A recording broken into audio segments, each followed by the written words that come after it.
नारायण नारायण। जय श्री हरि हरि ओम तत्सत। हरि ओम तत्सत। जय श्री राम। हर हर महादेव।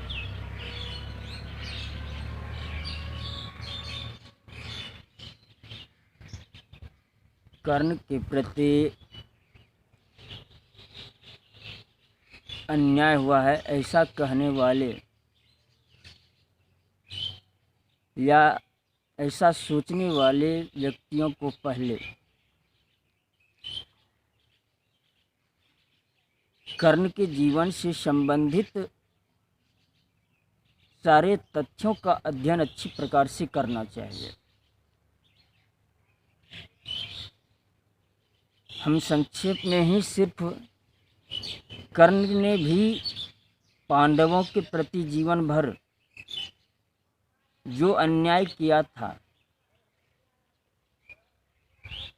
अर्थात कर्ण दुर्योधन के साथ रह करके पांडवों के प्रति जितने अपराध किए थे, ठीक कर्ण के वध से पहले भगवान श्री कृष्ण ने उन सारे अपराधों को कर्ण को सुनाया और इसका वर्णन हम बिल्कुल यथावत जिस प्रकार से महाभारत में इसका वर्णन किया गया है उसी प्रकार से हम उसी रूप में सुनाते हैं। जब अर्जुन और कर्ण का द्वैरथ युद्ध चल रहा था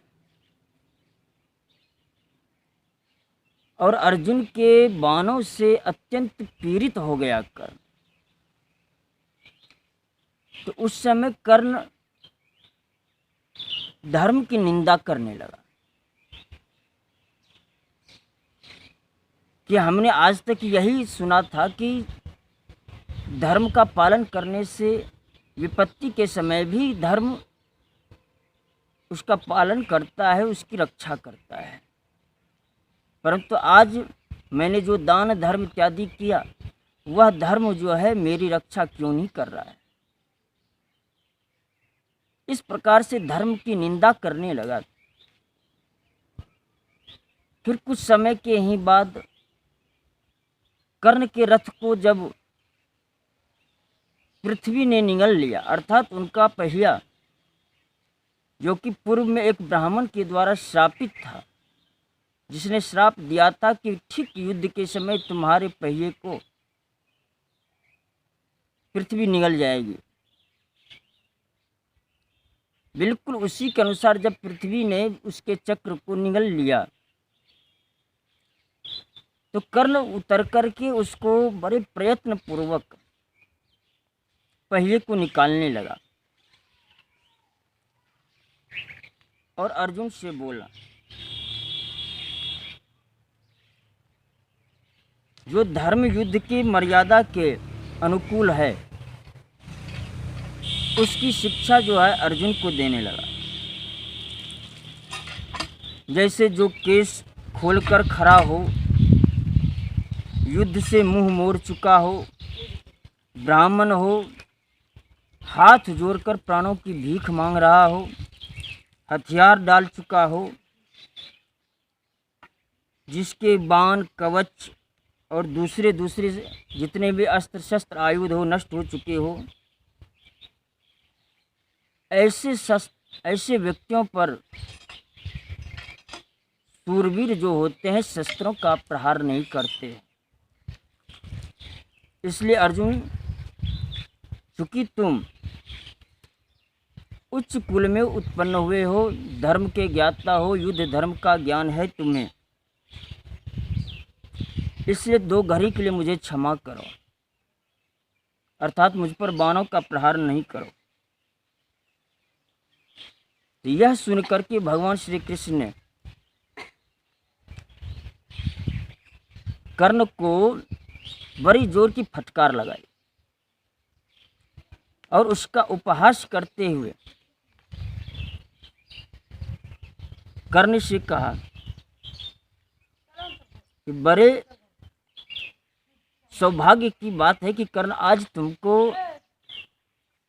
धर्म की याद आ रही है, परंतु प्रायः यह देखने में आता है कि जो नीच मनुष्य होता है वह विपत्ति में पड़ने पर ही दैव की निंदा करता है, यानी प्रारब्ध की निंदा करता है, भगवान की धर्म की निंदा करता है। ये नीच व्यक्तियों का लक्षण होता है। कर्ण, जब तुमने दुर्योधन, दुशासन और शकुनी ने एक वस्त्र धारण करने वाले रजस्वला स्थिति में द्रौपदी को सभा में बुलवाया था, उस समय तुम्हारे मन में धर्म का विचार क्यों नहीं उठा था? अथवा जब कौरव सभा में जुए के खेल का ज्ञान न रखने वाले राजा युधिष्ठिर को शकुनी ने जानबूझकर के छल पूर्वक हराया, उस समय तुम्हारा धर्म कहाँ चला गया था? वनवास का 13वां वर्ष जब बीत गया, जो कि जुए के जिस शर्त पर जुआ खेला गया था कि 13वां वर्ष अगर नहीं ढूंढा जा सका अज्ञातवास में तो उसको, पांडवों को उसका राज्य लौटा दिया जाएगा। और वही जब 13वां वर्ष बीत गया तो तुम लोगों ने मिलकर के उसका राज्य, पांडवों का राज्य उसे वापस नहीं दिया। उस समय तुम्हारा धर्म कहाँ गया था? जब राजा दुर्योधन ने तुम्हारी ही सलाह लेकर भीमसेन को जहर मिलाया हुआ अन्न खिलाया, उन्हें सर्पों से डसवाया, उस समय तुम्हारा धर्म कहाँ चला गया था? इस बात से सिद्ध होता है कि कर्ण बचपन से ही दुर्योधन का मित्र था, और वो भी द्रोणाचार्य के आश्रम में पांडव और कौरवों के साथ विद्या अध्ययन करता था, और बचपन से ही पांडवों के प्रति द्वेष भाव रखता था, विशेष रूप से अर्जुन के साथ प्रतिस्पर्धा रखता था। फिर उन दिनों वारणावत नगर में लाक्षा भवन के भीतर सोए हुए कुंती कुमारों को जब तुमने जलाने का प्रयत्न कराया था, उस समय तुम्हारा धर्म कहाँ गया था? भरी सभा में दुशासन के वश में पड़ी हुई रजस्वला द्रौपदी को लक्ष्य करके जब तुमने उपहास किया था, उस समय तुम्हारा धर्म कहाँ गया था? जब तुमने द्रौपदी को कहा था, कृष्ण, पांडव तो नष्ट हो गए, सदा के लिए नरक में पड़ गए, अब तू किसी दूसरे पति का वरण कर ले। और जब तुम ऐसी बात कहते हुए द्रौपदी को निकट से आंखें फाड़ फाड़ कर देख रहे थे, उस समय तुम्हारा धर्म कहाँ चला गया था? फिर राज्य के लोभ में पड़कर तुमने शकुनी के सलाह के अनुसार जब पांडवों को दोबारा जुए के लिए बुलवाया, उस समय तुम्हारा धर्म कहाँ चला गया था? जब युद्ध में तुमने और बहुत से महारथियों ने मिलकर के एक अकेले बालक अभिमन्यु को चारों ओर से घेर कर मार डाला, उस समय तुम्हारा धर्म कहाँ गया था?